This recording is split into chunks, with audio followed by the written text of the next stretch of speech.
Hello everyone, today we read and comment the third chapter of the fifth book of von Clausewitz Vom Kriege, the title being Relation of Power. The text follows. In the eighth chapter of the third book we have spoken of the value of superior numbers in battles, from which follows, as a consequence, the superiority in general in strategy. So far the importance of the relations of power is established. We shall now add a few more detailed considerations on the subject. An unbiased examination of modern military history leads to the conviction that the superiority in numbers becomes every day more decisive. The principle of assembling the greatest possible numbers for a decisive battle may therefore be regarded as more important than ever. Courage and the spirit of an army have in all ages multiplied its physical powers, and will continue to do so equally in future. But we find also that at certain periods in history superiority in the organization and equipment of an army has given a great moral preponderance. We find that at other periods a great superiority in mobility had like effect. At one time we see a new system of tactics brought to light, at another we see the art of war developing itself in an effort to make a skillful use of ground on great general principles, and by such means here and there we find one general gaining great advantages over another. But even this tendency has disappeared, and wars now go on in a simpler and more natural manner. If divesting ourselves of any preconceived notions, we look at the experiences of recent wars, we must admit that there are but little traces of any of the above influences, either throughout any whole campaign or in engagements of a decisive character. That is, the great battle respecting which term we refer to the second chapter of the preceding book. Armies are in our days so much on a par in regard to arms, equipment, and drill that there is no very notable difference between the best and the worst in these things. A difference may be still observed, resulting from the superior instruction of the scientific corps, but in general it only amounts to this, that one is the inventor and introducer of improved appliances, which the other immediately imitates. Even the subordinate generals, leaders of corps and divisions, in all that comes within the scope of their sphere, have in general everywhere the same ideas and methods, so that except the talent of the commander-in-chief, a thing entirely dependent on chance, and not bearing a constant relation to the standard of education amongst the people in the army, there is nothing now but habituation to war which can give one army a decided superiority over another. The nearer we approach to a state of equality in all these things, the more decisive becomes the relation in point of numbers. The character of modern battles is the result of this state of equality. Take for instance the Battle of Borodino, where the first army in the world, the French, measured its strength with the Russian, which in many parts of its organization and in the education of its special branches might be considered the furthest behindhand. In the whole battle there is not one single trace of superior art or intelligence. It is a mere trial of strength between the respective armies throughout, and as they were nearly equal in that respect, the result could not be otherwise than a gradual turn of the scale in favor of that side where there was the greatest energy on the part of the commander, and the most experience in war on the part of the troops. We have taken this battle as an illustration because in it there was an equality in the numbers on each side such as is rarely to be found. We do not maintain that all battles exactly resembled this, but it shows the dominant tone of most of them. In a battle in which the forces tried their strength on each other so leisurely and methodically, an excess of force on one side must take the result in its favor much more certain. And it is a fact that we may search modern military history in vain for a battle in which an army has beaten another double its own strength, an occurrence by no means uncommon in former times.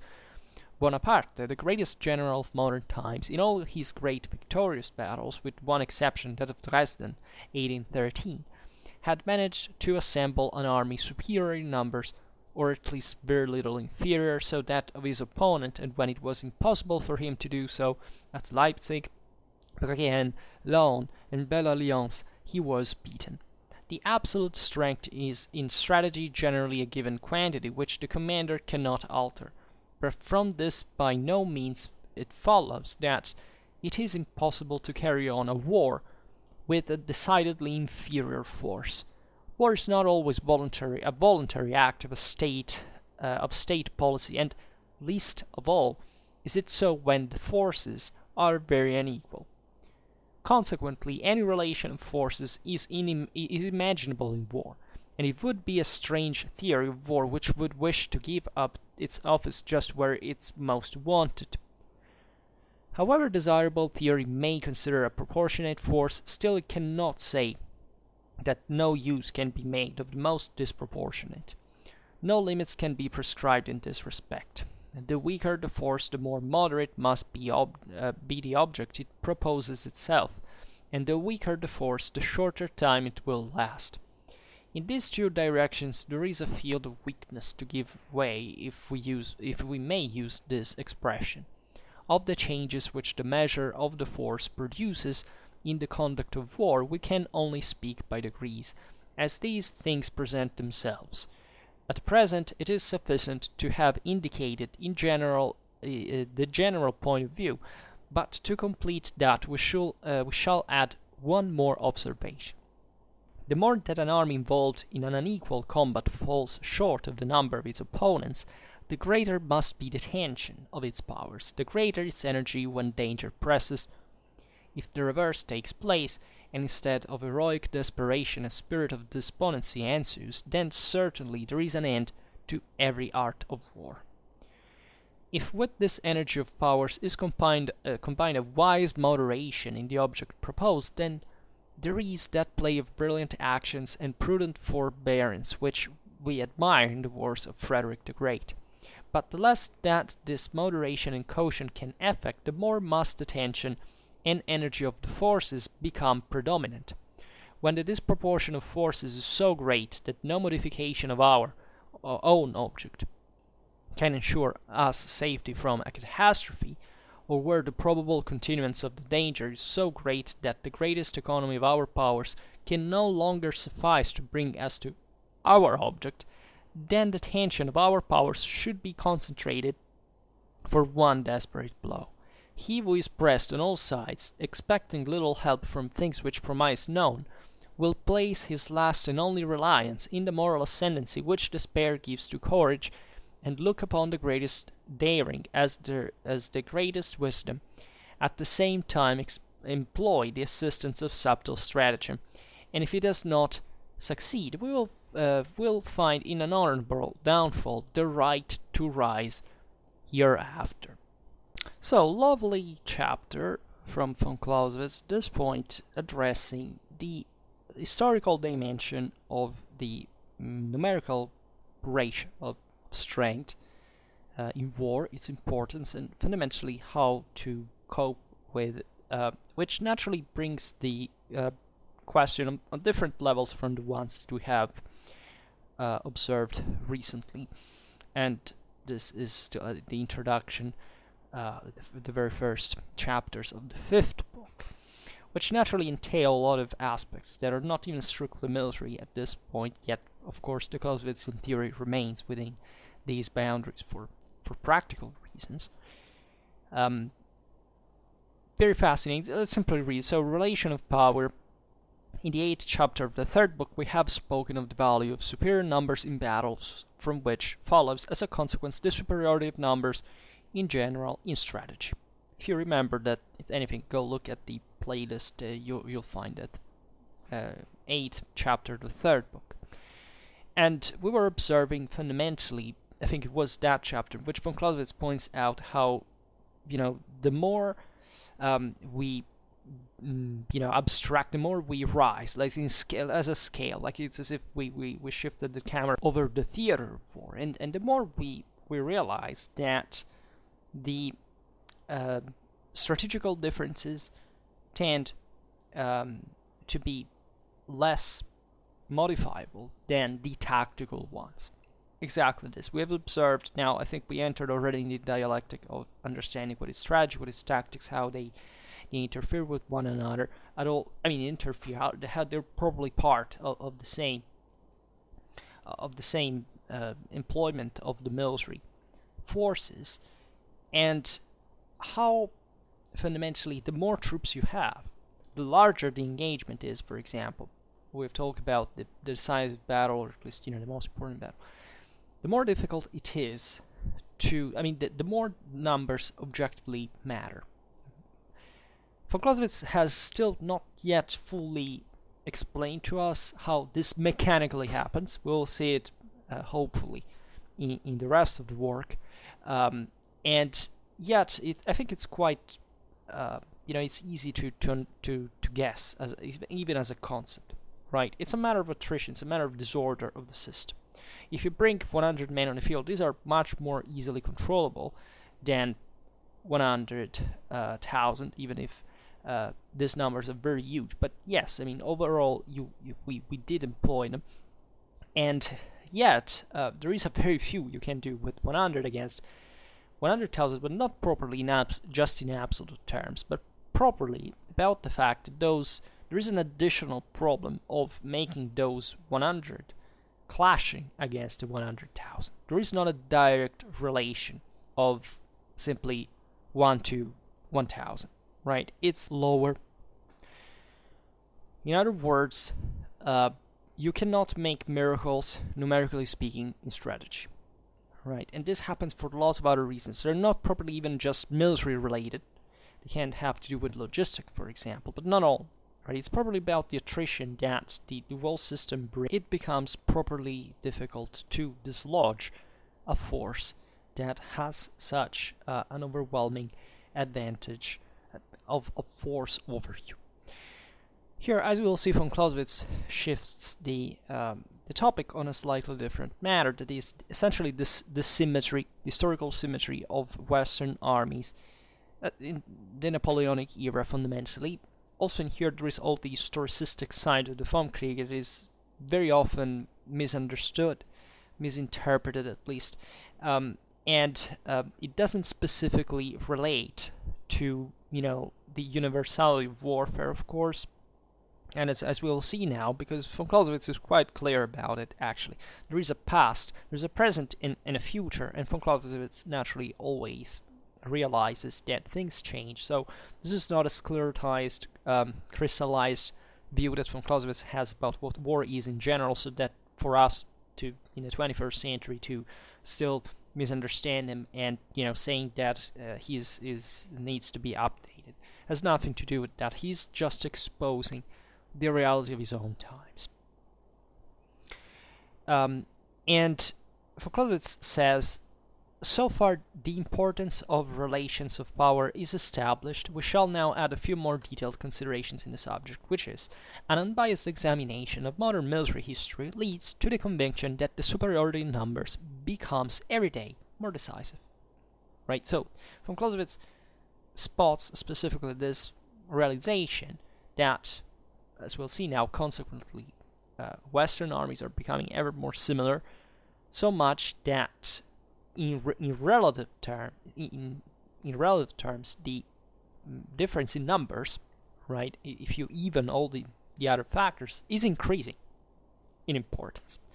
It's not everything, but it's becoming ever more imposing. In fact, in the chapter that he was referring to before, he speaks, and also in others actually, I'm not sure whether that's one, I don't remember, we made so many, but he recognizes that it has not always been so, that there is specifically a reason why this is happening. So this is all explained before.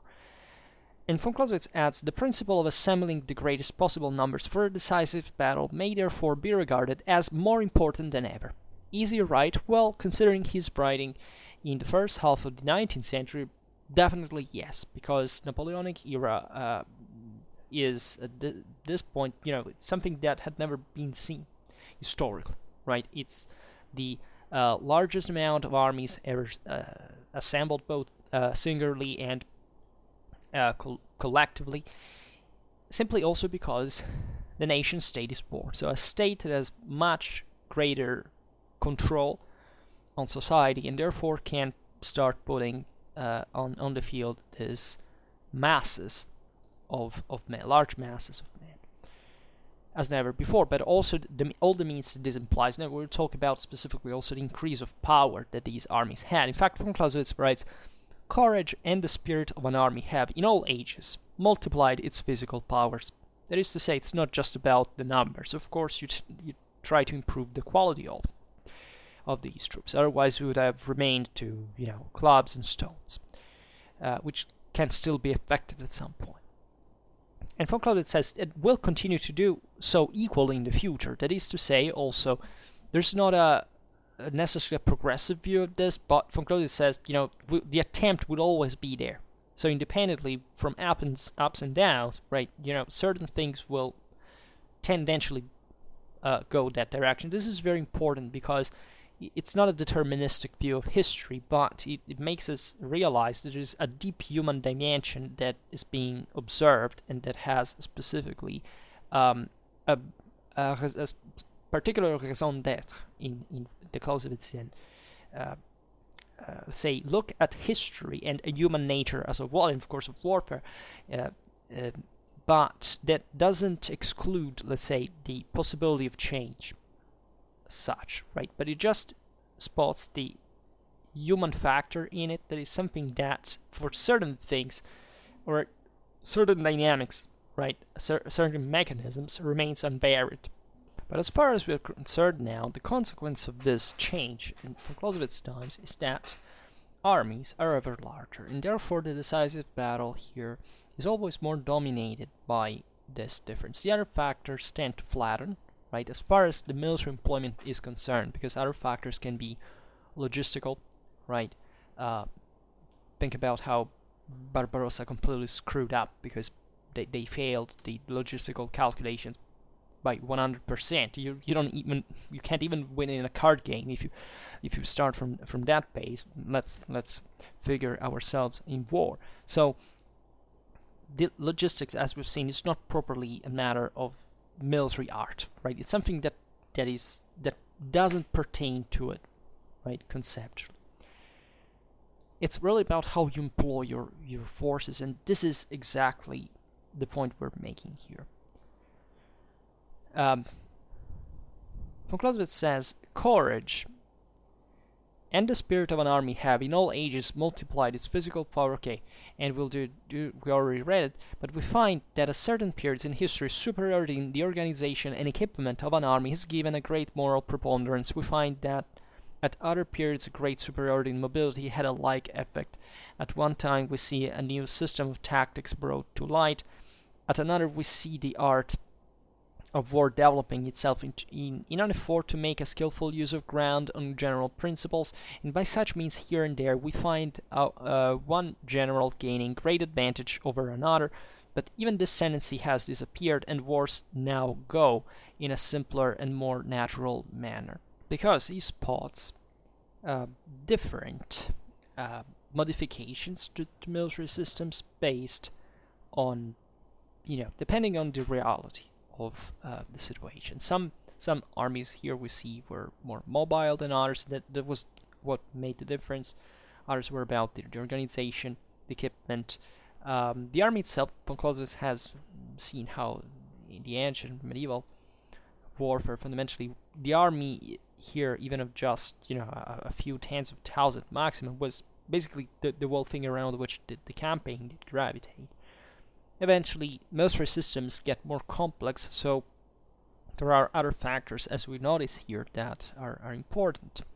Von Clausewitz points out here, the attention at least towards the skillful use of ground, other aspects, and naturally now he emphasizes the size as well. And specifically, he says that by means here and there, we find that one general gaining great advantages over another has tendentially disappeared, right? Because wars now go, he writes, in a simpler and more natural manner. If divesting ourselves of any perceived notions, we look at the experiences of recent wars, we must admit that there are but little traces of any of the above influences, either throughout any war campaign or engagements of a decisive character, that is, the great battle, respecting which term we refer to the second chapter of the preceding book. Right? So in here, all things that we have already seen.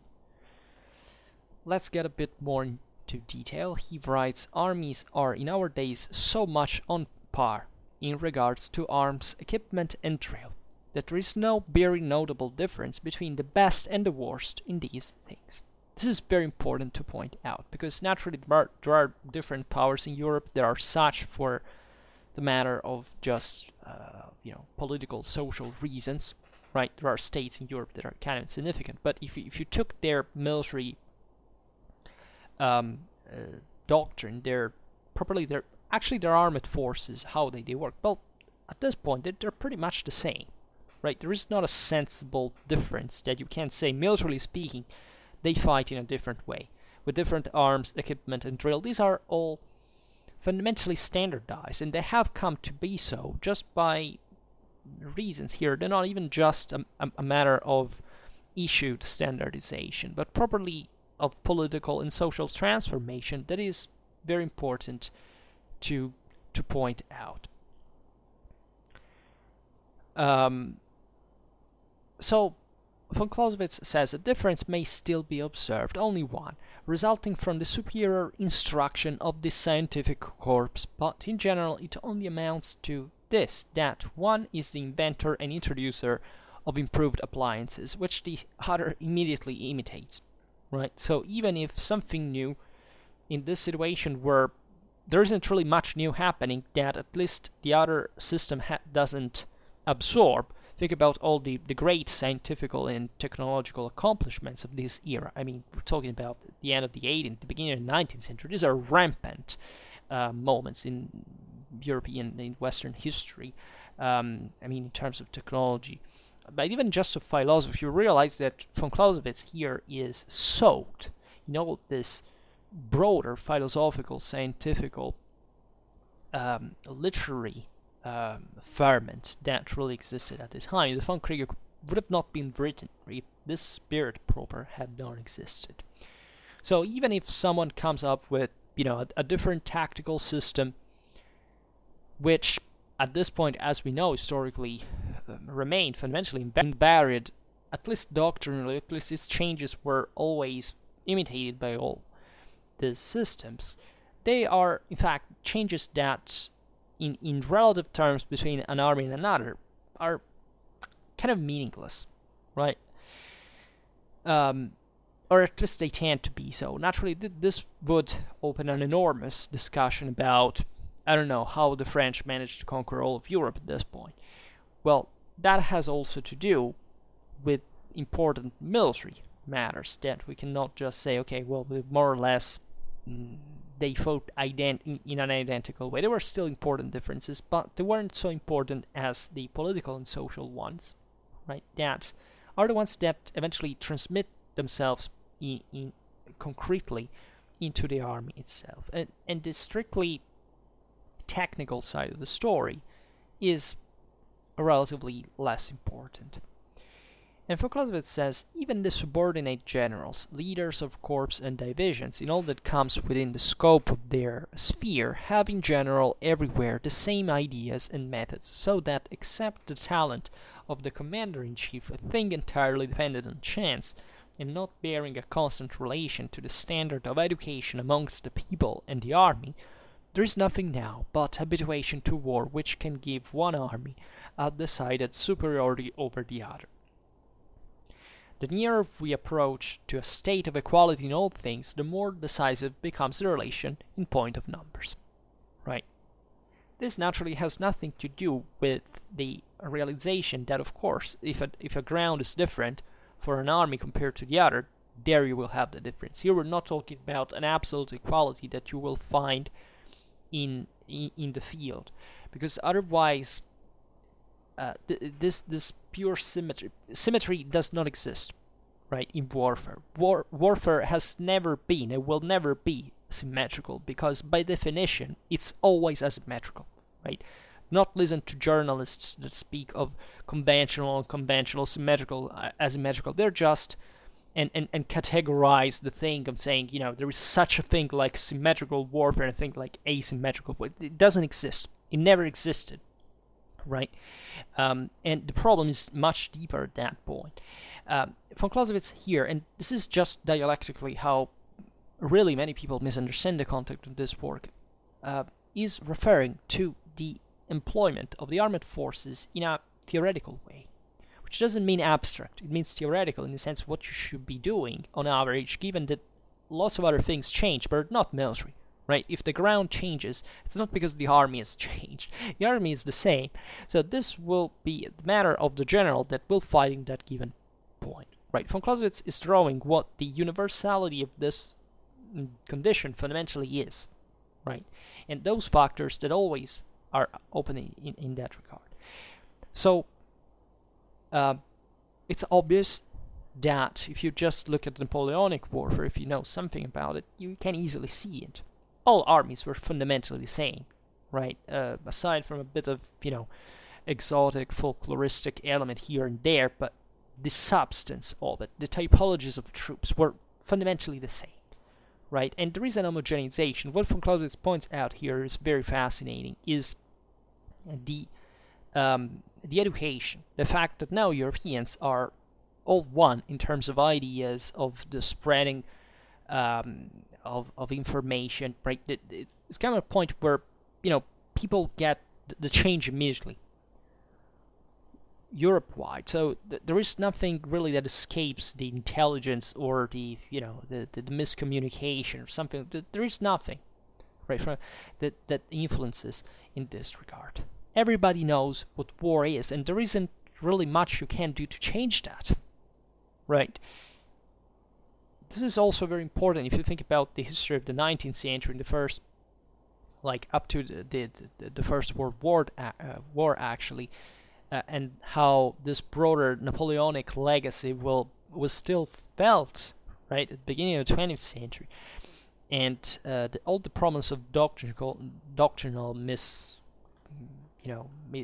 misconceptions, right? But even if you look at World War I, you look essentially, the Europeans still fight in the same identical way, right? There's not a difference of any sort. The doctrines were all the same, the technologies were all the same, right? So the theaters were different, the states were different. This is the thing that matters. But objectively, even in there is actually a standardization over time. I mean, if you really look already at 14th century Europe, you realize pretty much, at least as far as this broader Western, now, let's say Western Central European reality is, they are all identical,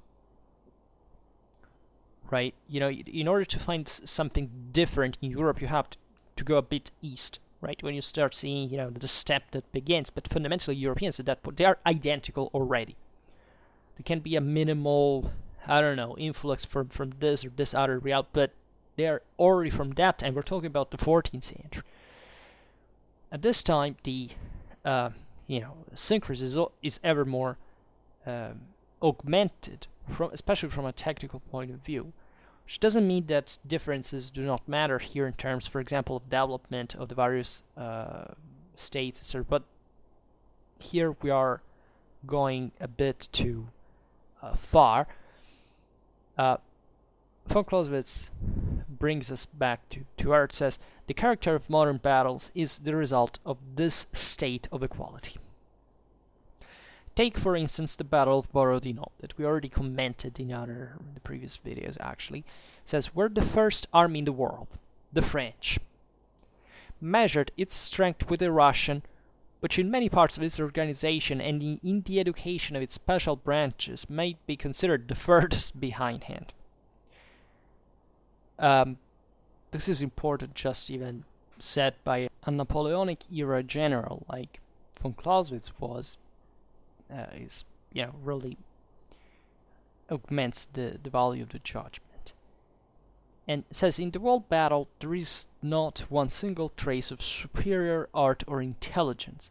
It is a mere trial of strength between the respective armies throughout, and as they were nearly equal in that respect, The result could not be otherwise than a gradual turn of the scale in favor of that side where there was the greatest energy on the part of the commander and the most experience in war on the part of the troops. We have taken this battle as an illustration because in it there was an equality in the numbers on each side, such as is rarely to be found. Right, so he says here they were basically the same numbers. We're comparing the French army and the Russian army that respectively were the best and one of, say the worst, but let's say at least one of the here from Clausewitz says one of the lowest in the education of its special branches, right? So in many parts of its organization. So fundamentally that's it. Well, the difference was made at that point by the command abilities, by the virtue of the army, by the greater energy that is being invested in here. And yet the army was fought like fundamentally a battle of attrition, right? So this speaks for how much the asymmetry has closed. The asymmetrical gap has shrank. So this is particularly important because it makes you understand that even in our own times it's pretty much the same, right? You can't say even that there are great differences between certain military systems or others, but fundamentally we still employ our military and our in realities that if they didn't work, first of all, we wouldn't use them. So how smaller, for example, the armed forces are, and the more that they fit into a reduced employment for that there is this difference in practice, but theoretically speaking, we're fundamentally there, right? There would be even here a lot to add because many people say, "Oh, what about technology?" Again, technology by itself does not make the difference, right? Technology is a consequence of tactical and strategical problems, not a cause of it.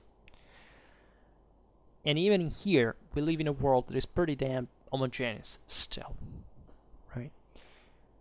Where technology has increased in importance from these times. I mean, the gaps that it can produce, but still it's part of a much greater equation that this once were, so that it's possibly even less important at some levels.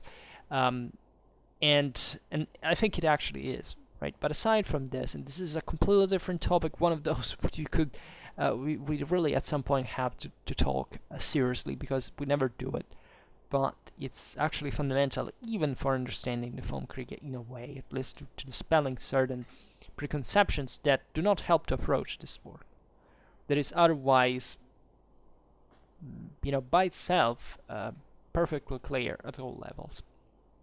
But the example of Borodino speaks for the great battle where you have even the same numbers and that basically ends in a sort of stall, if you want.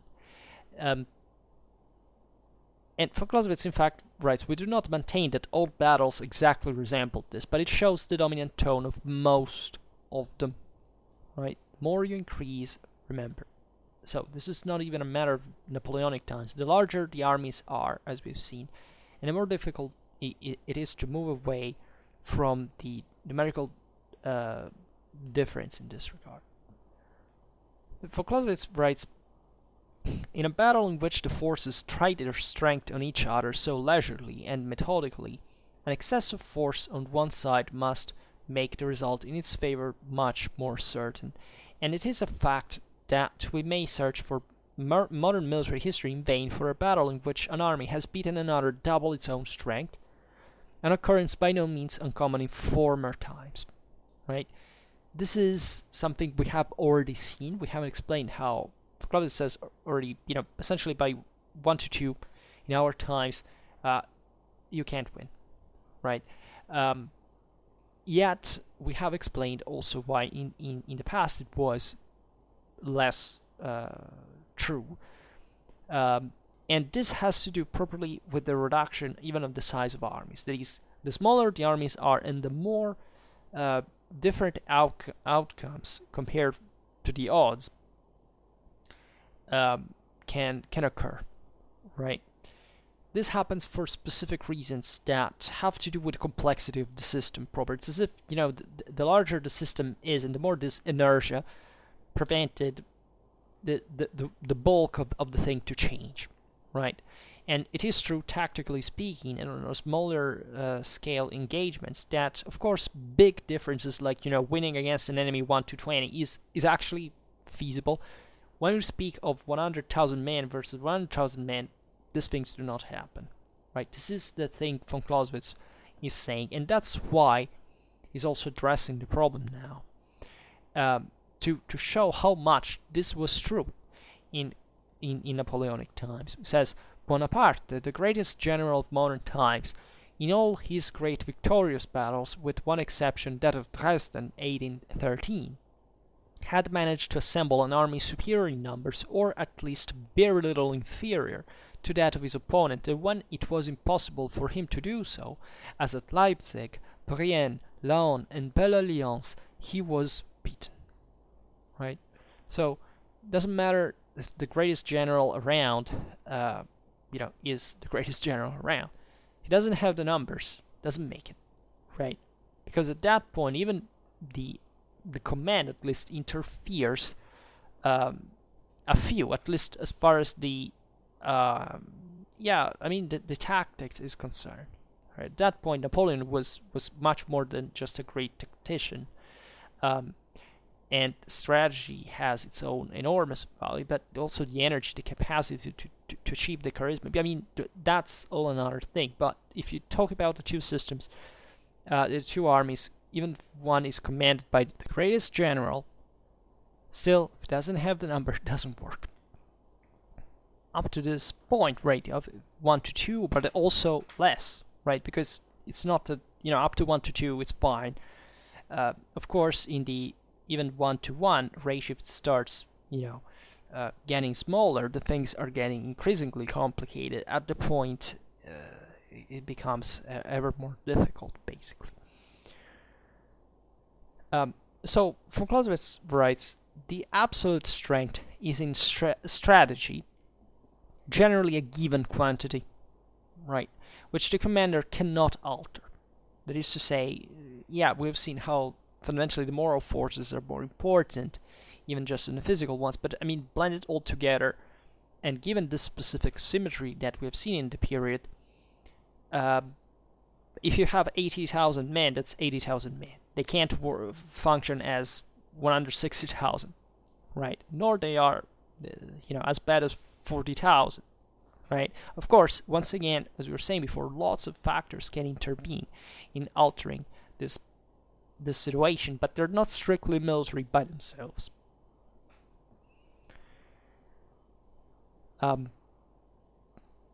But von Clausewitz writes, from this is by no means follows that it is impossible to carry on a war with decidedly inferior force. War is not always a voluntary act of state policy, and least of all is it so when the forces are very unequal. Consequently, any relation of forces is imaginable in war, and it would be a strange theory of war which would wish to give up its office where it is most wanted. Right?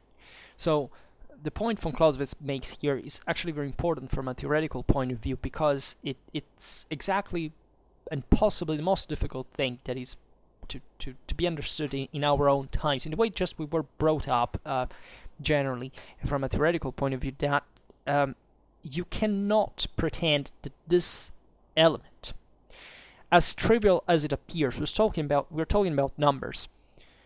Once you notice it in military history, because this is not von Clausewitz deciding by abstractly, he has repeated it here, but he had said it in the previous chapters that he has demonstrated, I mean, looking at the greatest battles at the time and others, that there was no victory that was gained by an army that was half the number of the enemy. If not, it was the greatest general, maybe like Frederick the Great, but that's the limit he has spotted, right? So the question here for the theory of the art of war is realizing that you cannot do as if this doesn't matter, and that you cannot start thinking, but if I isolated, if I were in a better specific situation, things would be better or easier, because you may not actually have the you don't decide that. You don't even decide whether you're going to go at war or not, right? So that's actually what we have to set in our own minds. Here we're not speaking about the implausible. We're speaking of the plausible and the real, the concrete, what military history can teach us. We cannot exclude this simple realization from the practice of warfare. If it is exactly what is the most evident thing. We have talked about the historical method that von Clausewitz uses to look at warfare, and history and military experience as a whole, which is still history. Even if you're a commander, you're still making a history of it when you get out of it. Is based exclusively, is what bases exclusively the military theory. So without that, it's just speculation. That is to say, could this work? I don't know. Study history. Has it worked? Has it ever been done? Well, the answer is no. Well, chances are that you're not the first person thinking about it, and that it wasn't useful.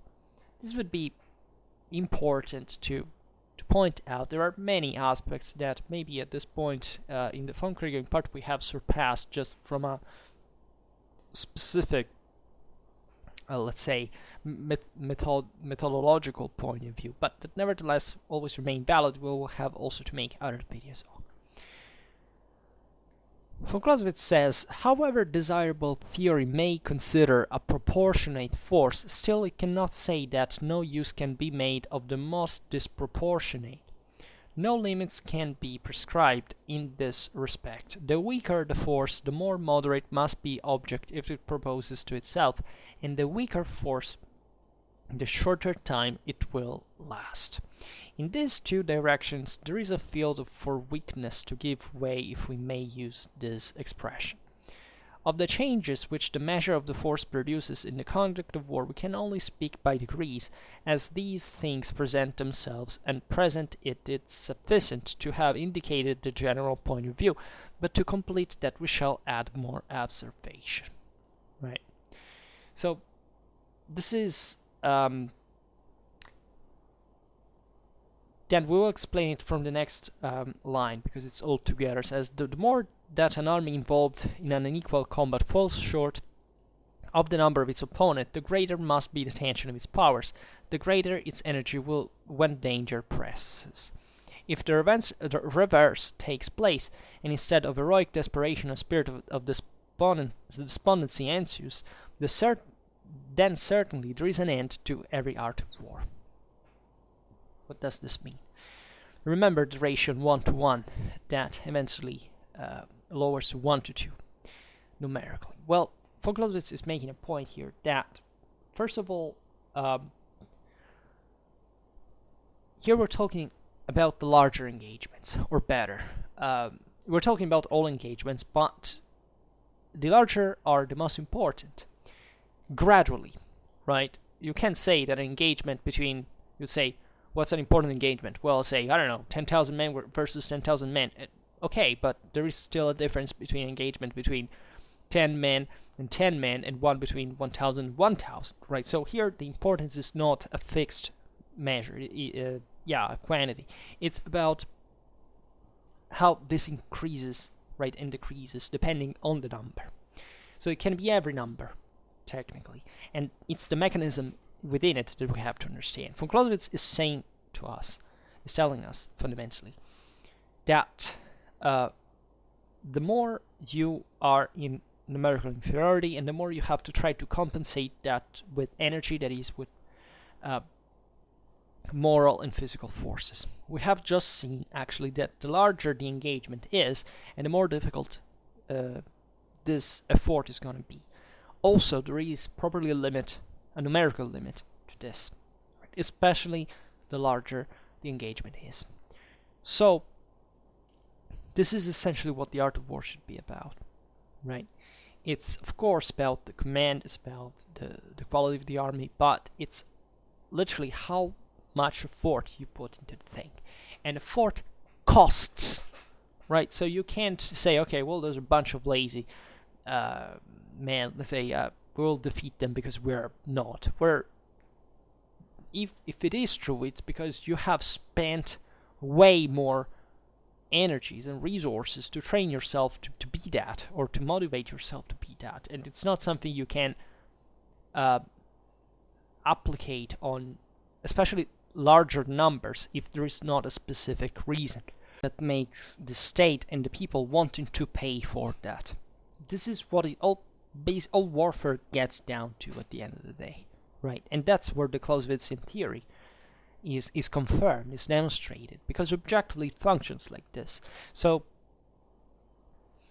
the question is, how do I cope with this situation? Simply realizing that the best you can do, as von Clausewitz will explain it here, that is literally the best you can do. That is what you should do at every moment, which is not even just about the moment of inferiority. Technically, all war should tend toward that absolute. It's just that it costs. So even he who has the advantage tendentially will be lazier in a way, and so on. You understand how it works. Von Clausewitz says, if with this energy of powers is combined a wise moderation in the object proposed, then there is that play of brilliant actions and prudent forbearance which we admire in the wars of Frederick the Great. But the less that this moderation and caution can effect, the more must the tension of energy of the forces become predominant. When the disproportion of forces is so great that no modification of our own object can ensure us safety from a catastrophe, or where the probable continuance of the danger is so great that the greatest economy of our powers can no longer suffice to bring us to our object, then the tension of our powers should be concentrated for one desperate blow. Right? This is dramatic. It says, he who is pressed on all sides expecting little help from things which promise none, will place his last and only reliance in the moral ascendancy which despair gives to courage, and look upon the greatest daring as the greatest wisdom, at the same time employ the assistance of subtle stratagem, and if he does not succeed, will find in an honorable downfall the right to rise hereafter. This is heavy stuff, right? This is even, in a way, it's somewhat a logical conclusion, of course, to this chapter, but it's also a bit a concept on its own. Von Clausewitz reflects on, what does happen when we arrive to that 1-2 in the Napoleonic era. Should we fight or should we not fight? Well, most of the cases you are obliged to. There's still something you can do with that, so that's the point at which you have to go, full desperate, but still daring at the highest, because that's the only possible way you can try to win over the mind and the body and the spirit of the enemy. Because at that point, everything relies on how unexpected and how even absurd the situation would seem, so that you will probably be defeated, but at least you will have done it by inflicting the largest amount of losses to the enemy. And this is, as sad as it sounds, what we have not gotten used to think, that a sacrifice is needed, right? If you really care for what you complain about, you should be able to demonstrate it with facts, right? If you're defending your own country in a desperate situation, and what you do is help to either to make it, or not to at least regret for the rest of your life for not having done all what you could, you should try the desperate blow, because that's the only one that can is at least what will cause the most damage to the enemy in that regard. And this is speaking just in a military sense, because here we are hoping that you'll still be able to defeat the enemy.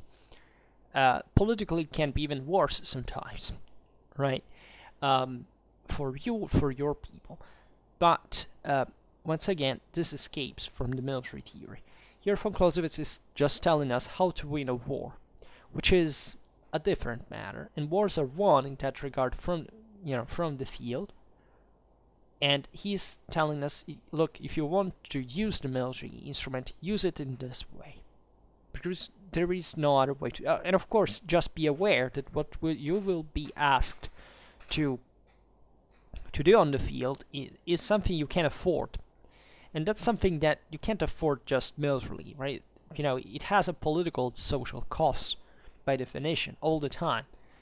So you may not be in the condition of doing that. That's why, many people simply get invaded and get subjugated, because there's not much else they can do, right? At least at the moment. Then everything changes, and resistance, guerrilla, whatever, there are many ways to act in that regard. But the problem is not much military in itself, because the military logic here is crystalline clear. Von Clausewitz is just telling us, that there should be no hesitation to realize it. And this is exactly what character, what strength really are in the end, because as we were saying before, if you really believe in something, you should demonstrate it. And this is what it's very difficult to ask to demonstrate, because people get killed in the process. But sometimes it can be better than other people killed. Sometimes. More people killed, about this, it's all like a different situation in real life, but tendentially, it follows this line. That is, most of the military knowledge that we have tells us that this is true. Generally, right? So there are exceptions, but the thing follows this line. So if you want to make it tendentially, just know that this is the path you should be following. Then you will sometimes simply be destroyed because there is nothing else you could do. Or simply because at the end of the day, you are the ones that didn't play hard enough. This is actually what von Clausewitz is mostly telling us, that we are naturally lazy and prone to, to go down more than to go up, especially from a moral point of view. Well, that's, war, so the most ferocious confrontation you can imagine in human history, human interaction, is exactly the field in which you are more required to do it, because it's not a matter of philosophical matter. You have to have it done, and there is not much a way around it. And that's what the Vom Kriege, generally speaking, is stressing, just even characterally speaking, since the beginning. Don't think that wars can be fought less hardly so that more people will survive, because it's actually the other way around, right? And also, do not misinterpret the Clausewitzian statement by thinking that von Clausewitz is talking about the politics of it. Because the politics decides. The military action is another thing on its own. It derives from the first. So this has nothing to do with, destroying the entire world so that just you can be the only one out there. Right? You have to understand why this is being done. But once you decided to make a war, just know that this is what you have at your disposal, that fighting in a different manner will be harmful. Then it may be convenient politically to stop fighting at some point. Yeah, thankfully. Otherwise we would have destroyed each other. It would have been like ants that if had nuclear weapons, it would destroy the world in a few weeks, right? Because that's what they're essentially all programmed to do. We're human beings, and we can do very different things for very different ways. We have much more understanding and judgment, and that's what we should be using. That's why von Clausewitz is tricky to understand, because it's paradoxically the simplest things that are the most difficult to understand in our world. If you've thought otherwise, and if you think that there is someone that knows better just by what? By hearing it, by hearsay, well, if you haven't understood the point, it's a bit like the general that on the field is simply, not even looking at the enemy and saying, okay, let's do this, but why, right? And most people are objectively lost in the world like this every day, most of them. Let's be honest about it, right? And it's not because there are, on the contrary, people that are fully rational, but because even in here, there are realistic standards that are the ones you should follow, right?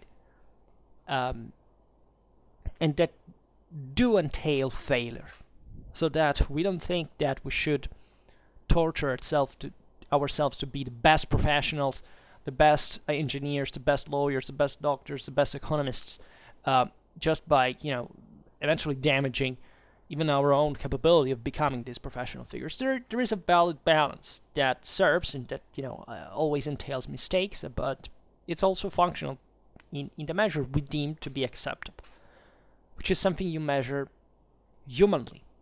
You can't measure it mathematically, right? You can't measure maybe it's certain aspects of its consequences or even projecting it at some levels, but it's all human. And in war, this pressure is so high that the possibility of calculating it sinks dramatically, more than in any other human activity, and therefore it's all human. It's all about your intelligence, about all your understanding, your courage, all your determination more than else. What really makes the right combination in the more. And von Clausewitz even says something, after all, encouraging, that is to say that in that desperate moment in which you attack the enemy with a desperate blow, you're not much showing great deal of intelligence. You're showing a great deal of wisdom. There are two very different things. Because your intelligence by itself would have just tried to hypothetically sort out the best possible solution that you may not be able to carry out. Just getting that freaking courage, which von Clausewitz is addressing here, and getting the thing done is the wise aspect. Of course, a specific type of courage, not because courage, as we've seen, courage is literally one of the cheapest moral value resources. It's a particular type of combination of factors, including courage. At that time, you're going to get yourself destroyed, so that's why you need courage. But the decision of doing it requires the greatest wisdom, he even says, in the daring, right? And that not only will von Clausewitz says, even here, the help of a little stratagem may be actually good. So there is always a measure to exercise your intelligence in that regard. But still, that's the best you may be able to do. So that even if you fall, you'll eventually do it.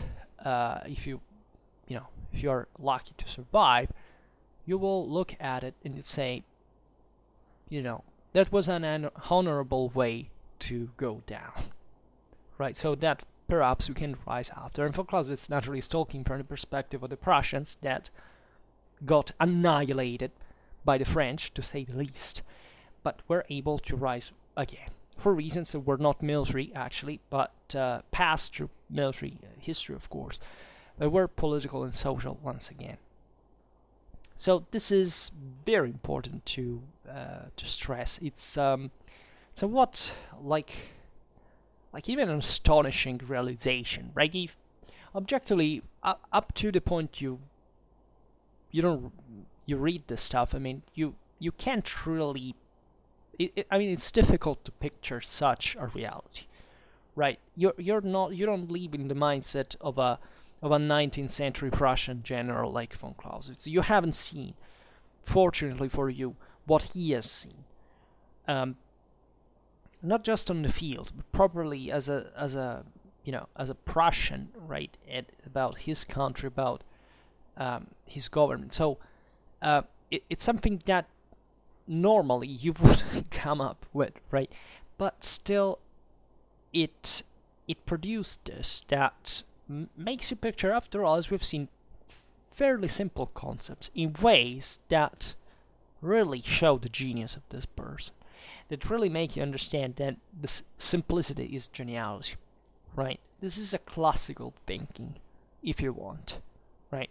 This is the age of it. There is the pinch of, not the pinch, just even the pint, we could say, of romanticism into it. There is this, it's national value, let's say, in part, but it's still not on the basis of a scientific criterion. And this is very important in my opinion, because it's a combination also of many different perspectives, not just directly, just what one of the experiences, of course, is the most important as far as, as we've seen, the construction of a military theory is concerned, but it's also deeply intellectual. Von Clausewitz was a great intellectual. He studied an enormous amount of stuff. He was competent to basically, think about science, about even practicals. I mean, the Vom Kriege is addressed to everybody, right? It's not for the military specifically. So much, in fact, that he had a huge success among civilians at the time. There is a specific reason for this. And it would be beautiful to talk more about it, but for now, let's stop it here. I just hope that you enjoyed this video. If you did, please share it. Otherwise, leave a like or subscribe to my channel if you're interested in my upcoming content. For now, I thank you heartily for listening to me. I wish you a nice time and see you next time. Bye.